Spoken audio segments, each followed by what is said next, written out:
जब मैं छोटा था तो मेरी माँ एक प्रौढ़ सब्जी वाली से हमेशा घर के लिए सब्जियां लिया करती थी, जो लगभग रोज ही हमारे घर एक बड़े टोकरे में ढेर सारी सब्जियां लेकर आया करती थी। इस रविवार को वह पालक के बंडल भी लेकर आई और दरवाजे पर बैठ गई। माँ ने पालक के 2-4 बंडल हाथ में लेकर सब्जी वाले से पूछा, पालक कैसे दी? सस्ता है दीदी, 1 रुपया बंडल। सब्जी वाले ने कहा। माँ ने कहा, ठीक है, 2 रुपए में 4 बंडल दे दे। इसके बाद कुछ देर तक दोनों अपने अपने ऑफर पर जिग-जिग खिटपिट करते रहे।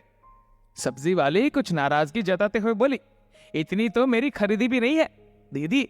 फिर उसने एक झटके के साथ अपना टोकरा उठाया और उठकर जाने लगी, लेकिन 4 कदम आगे बढ़ने के साथ ही पीछे मुड़ी और चिल्लाई, चलो 4 बंडल के 3 रुपए दे देना दीदी, आपसे ज्यादा क्या कमाऊंगी। मेरी माँ ने अपना सिर नहीं में हिलाया। 2 रुपए में 4 बंडल, मैं बिल्कुल ठीक बोल रही हूँ, क्योंकि तो हमेशा की पुरानी सब्जी वाली है। चल अब दे भी दे। परंतु सब्जी वाली रुकी नहीं, आगे बढ़ गई।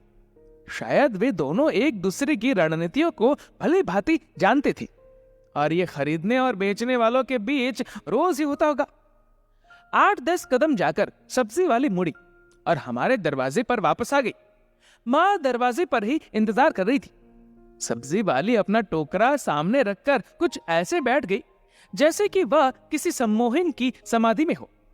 मेरी माँ ने अपने दाहिने हाथ से प्रत्येक बंडल को टोकरे से निकाल निकाल करके दूसरे हाथ की खुली हथेली पर हल्के से मारा और इस तरह पीढ़ी दर पीढ़ी के सीखे हुए मात्रात्मक, गुणात्मक और आलोचनात्मक मानदंडों से प्रत्येक बंडल की जांच करके अपनी संतुष्टि से 4 बंडलों का चयन किया। सब्जी वाली ने पालक के बाकी बंडलों को फिर से अपने टोकरे में सजाया और भुगतान लेकर अपने बटुए में डाल दिए। सब्जी वाले ने बैठे ही बैठे टोकरा अपने सर पर रखा और उठने लगी, लेकिन टोकरा सिर पर रखकर जैसे ही वह उठने लगी, वह उठ न सकी और धप से नीचे बैठ गई। मेरी माँ ने उसका हाथ थाम लिया और पूछा, क्या हुआ? चक्कर आ गया क्या? क्या सुबह कुछ नहीं खाया था? सब्जी वाले ने कहा, नहीं दीदी, चावल कल खत्म हो गया था।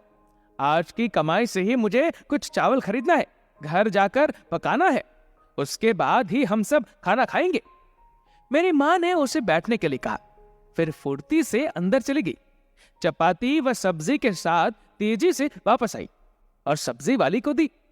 एक गिलास में पानी उसके सामने रखा और सब्जी वाले से कहा, धीरे धीरे खाना, मैं तेरे लिए चाय बना रही हूं। सब्जी वाली भूखी थी। उसने कृतज्ञता पूर्वक रोटी खाई, पानी पिया और चाय समाप्त की। मेरी माँ को बार बार दुआएं देने लगी। माँ ने टोकरा उनके सिर पर रखने में उसकी सहायता की। फिर वह सब्जी वाली चली गई। मैं हैरान था। मैंने माँ से कहा, माँ, आपने 2 रुपए की पालक की भाजी के लिए मोलभाव करने में इतनी कठोरता दिखाई, लेकिन उस सब्जी वाले को इतने अधिक मूल्य का भोजन देने में कई गुना अधिक उदार बन गई। ये मेरे समझ में नहीं आया। मेरी माँ मुस्कुराई और बोली, बेटा ध्यान रखना, व्यापार में कोई दया नहीं होती और दया में कोई व्यापार नहीं होता। दोस्तों, इस वीडियो को लेकर आपकी क्या राय है नीचे कमेंट करके जरूर बताएगा। और अगर आपको वीडियो अच्छा लगा हो तो इस वीडियो को लाइक करेगा, शेयर करेगा ज्यादा से ज्यादा लोगों तक,